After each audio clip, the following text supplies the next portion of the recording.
So this new learning target, the first learning target of the unit, is I can simplify expressions using properties of exponents. Today we're just dealing with the multiplication properties, but there's also division and negatives and zero exponents as well.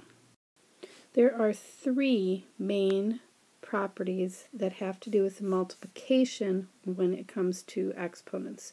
So three multiplication properties of exponents. The first is product of a power, and all that means is that you're multiplying powers with the same base. You're multiplying powers with the same base. So let's see what happens when you're multiplying powers with the same base, because remember, we're all about shortcuts. So this first one, explain why or show why the following statements are true. So I'm telling you that x to the third times x squared is x to the fifth, but why does that work? X times x is the x to the third part, and then we're multiplying it by two more x's, x times x. So now we have 1, 2, 3, 4, 5 factors of x, so it's x to the fifth. Remember, the base tells us what the factors are, and the exponent tells us how many there are.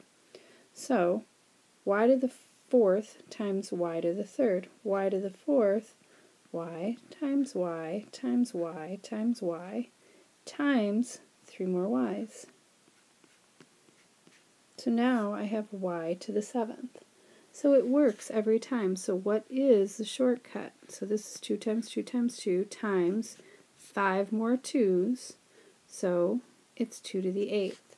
So look what's happening with the exponent. What's the shortcut?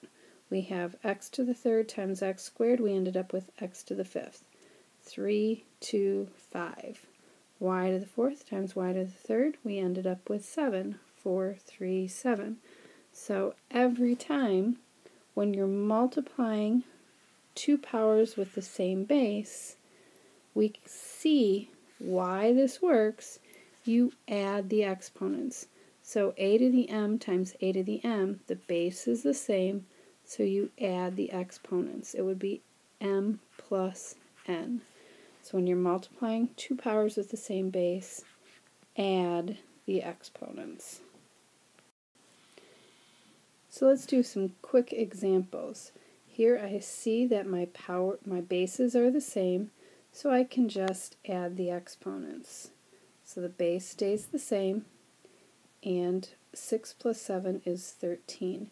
We certainly could have written it out, a times a times a, 6 of them times 7 more of them, but it's so much easier just to add.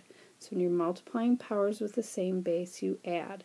Now be careful here because it doesn't look like anything, but if we left it x to the fourth, we wouldn't have this extra factor of x. So it's x to the fifth, because if there isn't an exponent, remember we assume it is 1.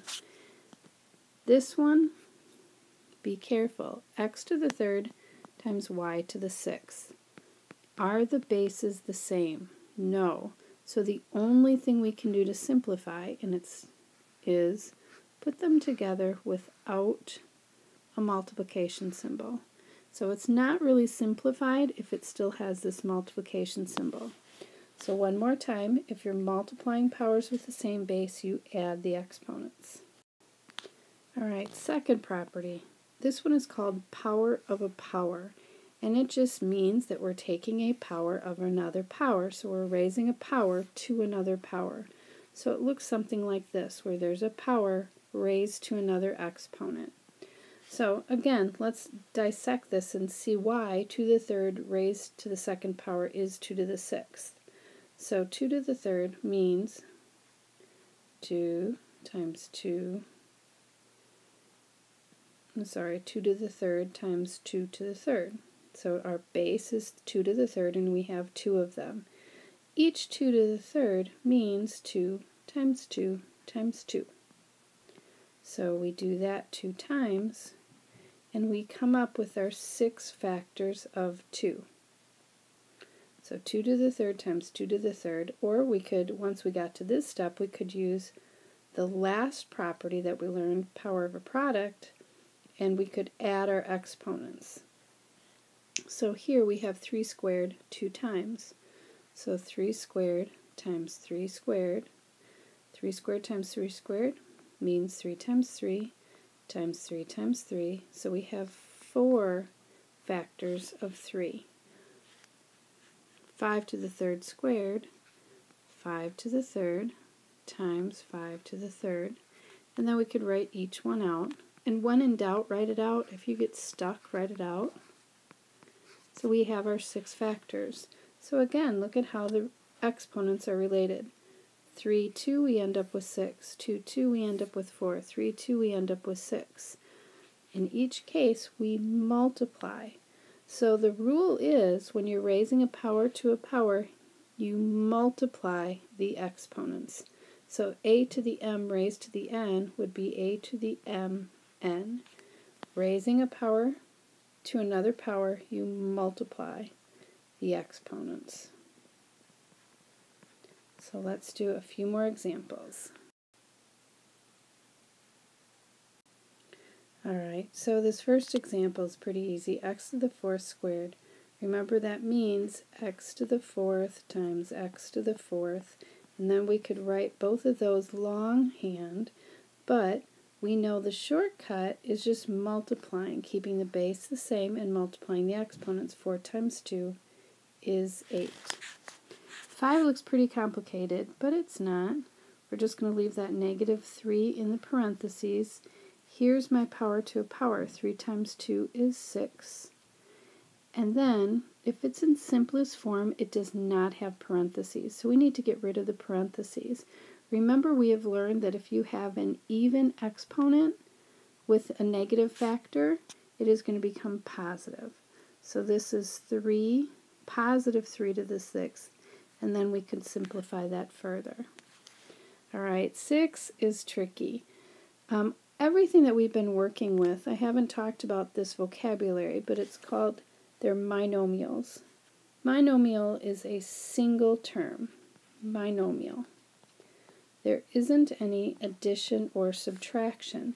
And the rules that we're talking about today pertain to binomials only, where there's no addition or subtraction. We'll get to those in a different unit. So here you can have this as your base, and here's my powers. So remember, if you're raising a power to a power, you can multiply. So I have k plus 2 raised to the power of a power, you multiply, so raised to the 8th. But that's as far as you can go. You can't go any further, you have to stop here. The last multiplication property that we're going to talk about today is power of a product. This means you're raising a product or a multiplication problem to a power. So you have a multiplication problem and you're raising it to a certain power. So for example, 2 times 3 raised to the 3rd power.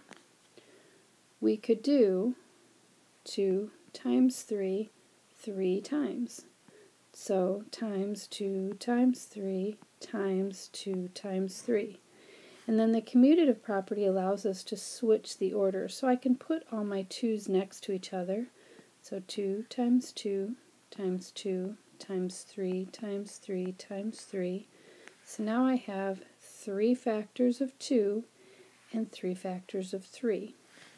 So I'll just do one more with you. Let's do this one, 6 times 5 squared. So 6 times 5 times 6 times 5. So here's my 6 times 5 squared. And I can rearrange to put like numbers next to each other using the commutative property.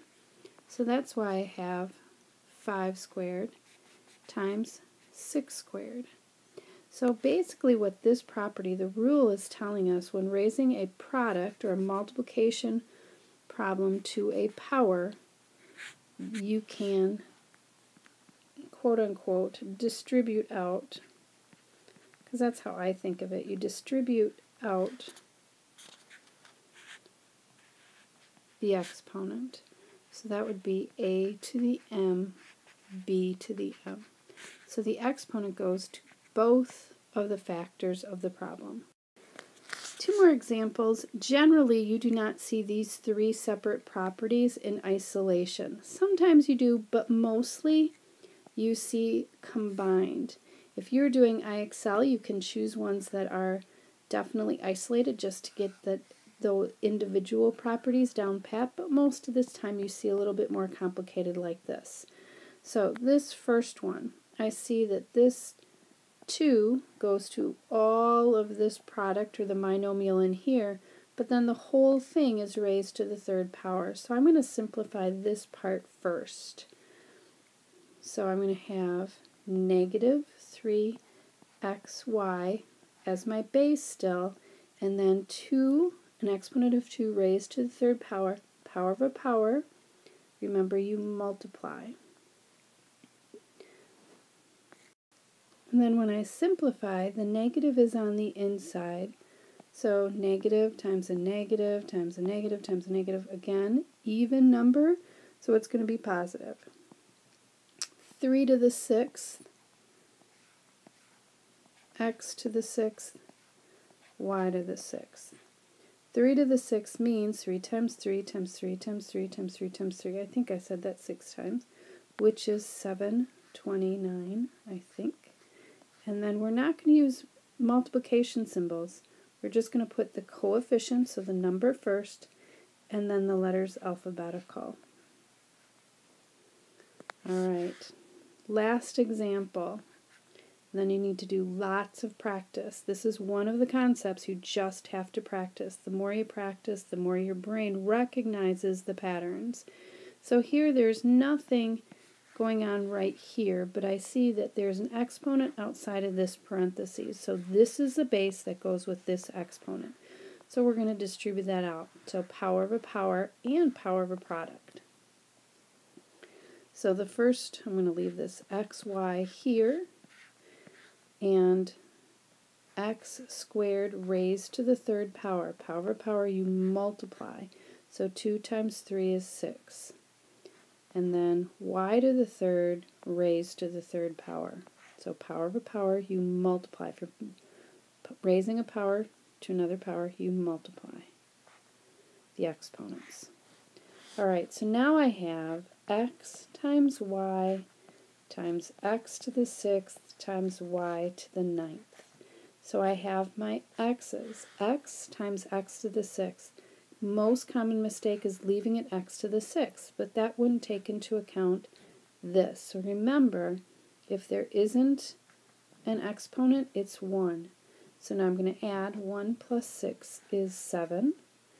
And then y, and again, if we just had it y to the 9th, because I don't see an exponent here, it wouldn't make sense because we're not taking into account this factor. So this is like a 1. So 1 plus 9 is 10. And we took something looking pretty complicated and simplified it out.